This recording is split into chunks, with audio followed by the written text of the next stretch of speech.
I literally believe in all of the bow hunters that I've run across and dealt with, and I've interviewed super slammers and anybody who's anybody. I tell people when they ask me who's the best bow hunter out there that you know, I always say it would be pretty hard to beat Eddie Claypool. I literally think you may be one of the best bow hunters in the country. Oh boy.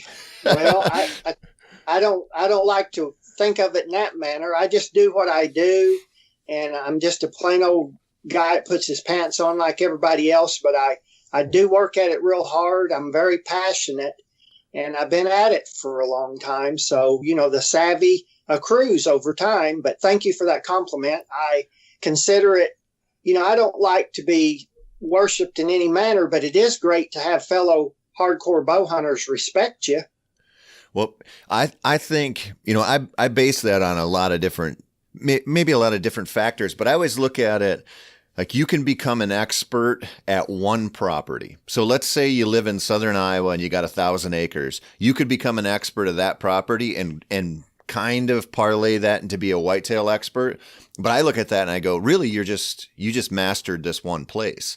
And so I'm always looking for the people who can go out and get it done with spring bears in Idaho and fall elk in Wyoming or wherever, and then whitetails at home and abroad, and who's out there killing turkeys.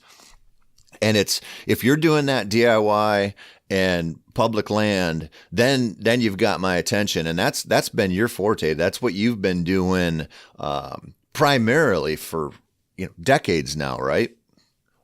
Yes, sir. I just grew up as a only child, kind of independent sort, and I've always just been someone to tackle things on my own and figure it out. And to me, that's what matters. It's the figuring it out and doing it on your own. I've often said that I just as soon fail on my own as to have success with a babysitter. And so I mean, I've attended the School of Hard Knocks, and I like to represent the average blue collar guy out there. I don't have the industry helping me. I do it all on my own, and so I'm living proof that Joe Blow, if they get the mantra that you can do anything if you set your mind to it, you can accomplish it. And so I like to represent the average guy. There's a couple of things I really wanted to talk to you about, and the relation to the blue collar world and how you've structured your life is one of them that I want to dig into a little later. But the one thing that I wanted to get into now, I wanted to ask you. So I know, I made the decision, I don't know, 10, 11 years ago now to really push it on public land because of the writing thing, and I wanted to relate, and I wanted to do it the most challenging way possible because I felt like if people are paying me for whitetail information or elk or mule deer or whatever, that's the most honest way to give it to them, in my opinion, because I'm sitting here like there's no more challenging way to do it. So if you go hunt that way and you have success, I feel like the information is coming from the most honest spot. And you can say, people will say, well, that's not relatable to me because I live in Pennsylvania and you hunt North Dakota or something. I get that. But generally speaking, if you're going to disseminate hunting information, if that's your job, like you and I do, I always felt like the way you do it and the way I started doing it in the last decade is really the most honest way to say, if you want to learn anything from me, here's where I got my lessons. And there's a whole bunch of them in there. And I wanted to talk to you just about two things on that. So the first thing is, I don't know if there's a parcel of public land between the Mississippi River and maybe dang near to the coast that you haven't been on. And I say that because you and I chatted about turkey hunting a couple years ago. And we were just catching up, and I was talking about, I think, Nebraska and maybe one other state. I'm not sure. But every spot I brought up that I was thinking about going to scout and look at, maybe run and gun through there, you had already been there. And I was like, I left that phone call. I'm like, is there a place left that this dude hasn't been to yet? Well, yeah, I'm blessed to have time. That's one thing I do have. I didn't have that great amount till the last 10 years, but I kind of retired from my blue collar work about 10 years ago and have been working in a number of different little odd and end jobs now and doing the writing and stuff. And it allows me to get out. And yeah, if there's one thing that means a lot to me. It's the time. I spend Yep. about 6 months a year afield, and I just pick out destinations, research them to the end of the earth, and then go put a boot on them. I'm still Yep. from the old school, and there's still a lot of places I haven't been, but I take pride in being able to say that most of the Midwest and the West, I've set a foot to most of it over the last 40 years, and that's what matters to me is the experience and the learning and the adventure. And I burn out a lot and I get skunked a lot, but every little piece that I hit, I'll grab a gem there once in a while and put it in my arsenal. And over the years, I've got a lot of places and a lot of things in my mind that I can go and do throughout the year, whether it be spring bear or turkey or plumb into the fall, hitting all the western states for their species, and then finishing up with our Midwestern whitetails, and then later the cows deer down south. But I take pride in being a well-rounded bow hunter. That's part of it. I see a lot of people that get very, very specialized in certain aspects. As a matter of fact, some of them are much better than me at many different aspects, but they're probably not as well-rounded at as many of them as I am. And I'll take that variety. They say that variety is the spice of life, and that's kind of the way I see it. Yeah, I'm the same way. I want to get out there after a bunch of different stuff. I want to back up a second though, because you said you spend 6 months a year afield and you're semi-retired. What did you retire from? I've been a union pipe fitter for almost 40 years. I was a welder and I welded pipe, and we went around and we built a lot of these big things from like nuclear powerhouses all the way down to chemical plants and stuff. And so I've traveled around the country and worked as a construction worker all my life. So, and I wanted to bring that up because I knew that, but I think people would hear you say, "Oh, I spend 6 months a year out in the field hunting," and they would assume that maybe you got a trust fund or you had access to some, maybe your wife was a Hollywood movie star or something, and you worked your butt off. And that's one of the things I took away almost right away from getting to know you, was that you had intentionally set your life up to get as much time as possible out there in the field. And that, to me, that's priorities. You did that in a way that a lot of people could consider doing, but it takes a lot of work and a lot of planning and a lot of time. Yeah. There's a large step to step over onto the side of, structuring your whole life around what you do and still being able to maintain the semblance of a normal life, like a family and a job. And luckily, right out of high school, I went into a trade that allowed me to start getting plenty of time. And as you perfect that over the years, you get most of my life, I just took off about 3 months a year. I would work like 7 days a week, 10 or 12 hours a day all year. And even though I might take off 3 months a year, I usually still made as much money as most people because I would work so much overtime. Yep. And so I could get off and just get in my old Ford and go pursue my dreams here and there. And it was all done in a very budgeted manner. I have never had money. I used to go to Colorado and stay 5 weeks and hunt elk. And when I would leave home, I would take a $500 bill basically with me, and that would buy everything on that entire 5-week outing. And I had to make it work. And so, I'm a budgeted guy as common as anybody. And no, I don't have any money behind me.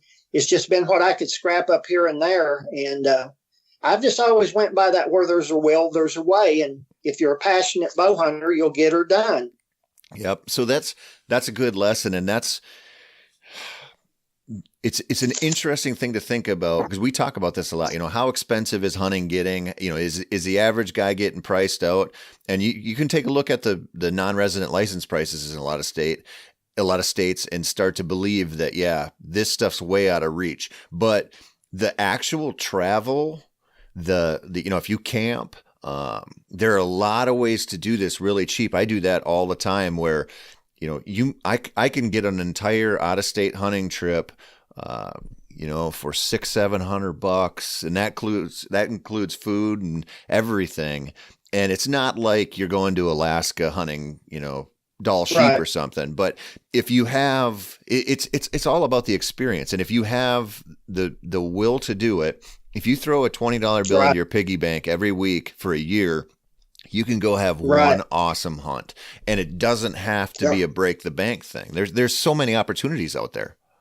Yeah, and that's what it's all about to me. It's the getting a field, wide open spaces, enjoying nature, getting away from the rat race.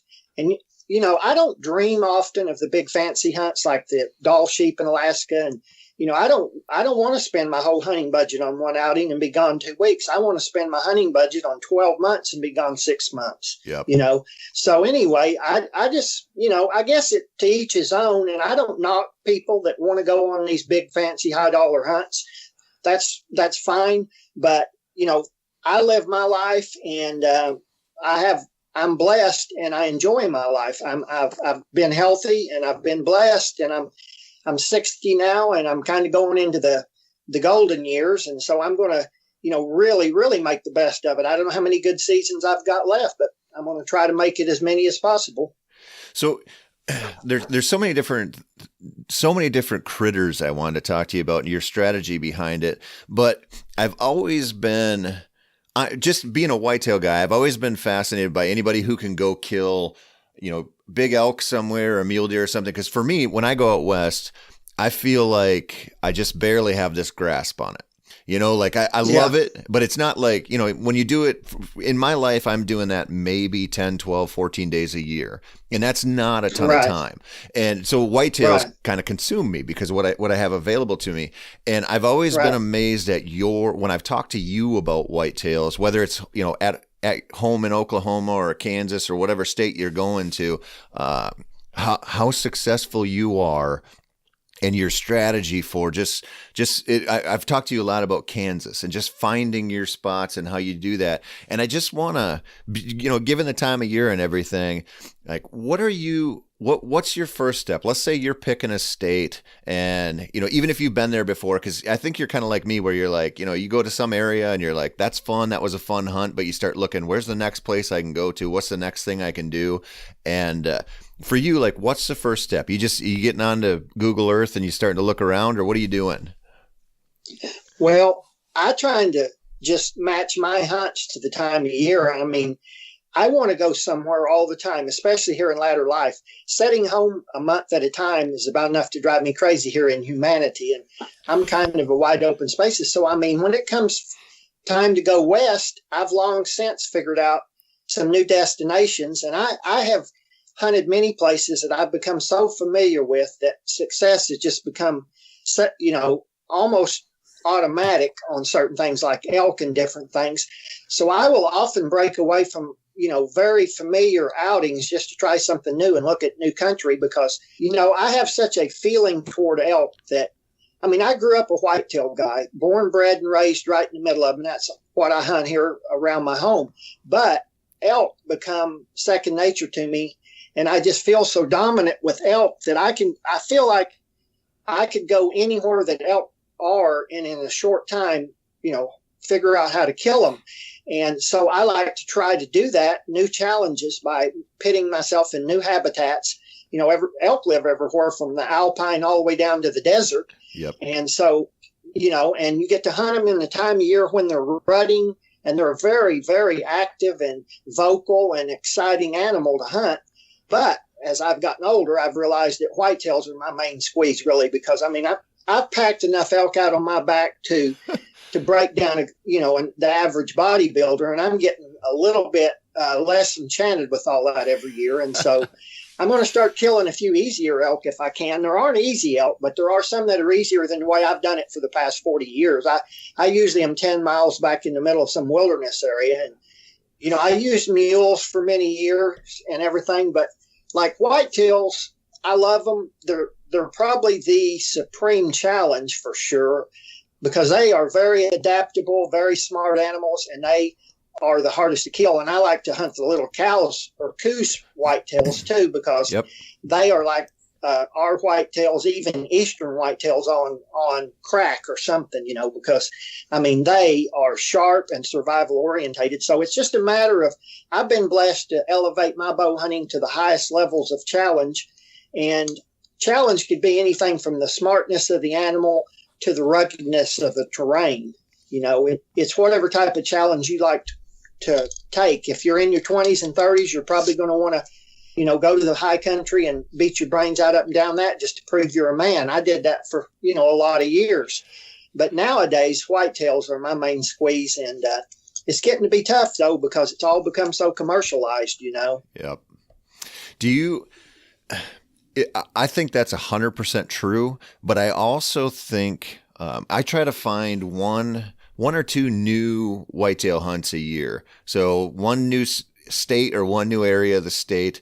And I always find, I shouldn't say I always, but I almost always find if you treat them like a little elk hunt where you got to get there and you got to find fresh sign and you got to be moving and you got to be setting up. And if you're not on it, keep going.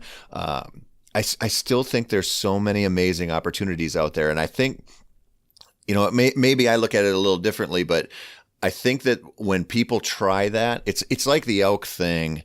The traveling whitetail thing is like the elk thing as far as people go into it with expectations that are crazy.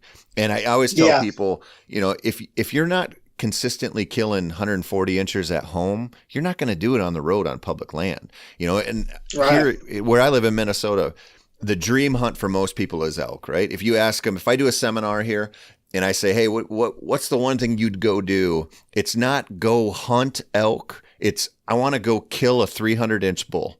Or a 340-inch bull. And it's like, wow. Do you know, like when you go to the bar, like if you go to the bar on a Friday night, you're not like, I'm only looking for supermodels to take home. Like, come on. Like you gotta be honest about this stuff. But I still think the way you're looking at it and the way I look at it is go for the experience, figure out what's going to get your wheels turning and get you learning. And I know I'm going to assume here, but you can correct me if I'm wrong.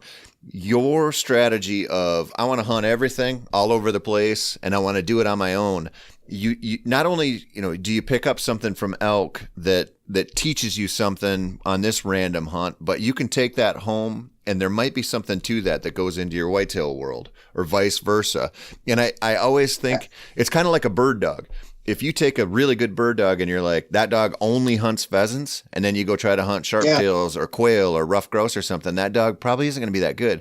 If you take a dog, a good dog that's used to hunting ducks and shed antlers and pheasants and quail and grouse and everything, that dog, it may not master the one thing the way you said, like some of these guys do with certain things, but that's the dog you want. You want the dog that wants to do everything. Right. Well, I totally understand that. And I don't like to step on toes. And I often say that I'm kind of right stuck in the middle because I'm not an Eastern whitetail guy per se from the East, and I'm not a Western guy from the West. I'm kind of stuck here in the middle. But, honestly, guys that hunt whitetails that say that about elk, first thing I tell them is, you better just go on a guided hunt if that's your goal. Because you go tackle public land, over-the-counter tags out west, you're going to be in for a rude awakening. It's all I can do to pull good bulls out of those scenarios anymore. Now, 20 years ago, it was a different matter. The big bulls and the opportunity was there. Now it's pretty tough. And whitetail guys, they get a little bit, used to what they're doing back east. And then when they go out west, I've sent them out there many times with the best preparation I can. And sadly enough, they usually come home with their tail between their legs. They have had an attitude adjustment, and Western guys likewise. They've come back here and I've helped them with whitetail. And a lot of times they're just totally intimidated by it. And it boggles my mind. I'm like second nature to whitetails. I've lived in them all my life and hunted them. And yet they come back here and they don't know straight up from sideways about, it's just hard to get a grip on when you've been doing it yourself hardcore for 40 years. And, but either way, it's just a matter of making your mind up to dive in head first and hang tough until you get it.